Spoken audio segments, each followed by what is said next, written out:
আমার মনে আছে যেদিন বাংলার বর্তমান মুখ্যমন্ত্রীকে এক্সপেল করা হয়, আমি সেদিন শ্রীরামপুর থেকে ফিরছিলাম। আমি তখন শ্রীরামপুরের সাংসদ। আমি সেকেন্ড ব্রিজের কাছে তখন সোমেন মিত্রের ফোন এলো।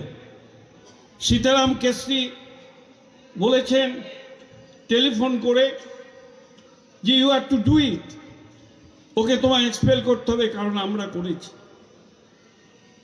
আমি সোমেনকে বলেছিলাম তুমি করো না, কিছুতেই করো না। কিন্তু সোমেনের উপরে এমন চাপ তৈরি হয়েছিল যে তাকে করতে বাধ্য হয়েছে।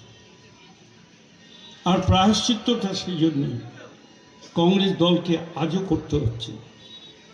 আমি জানি না এই খাত থেকে আমরা কখন কিভাবে উঠে আসবো।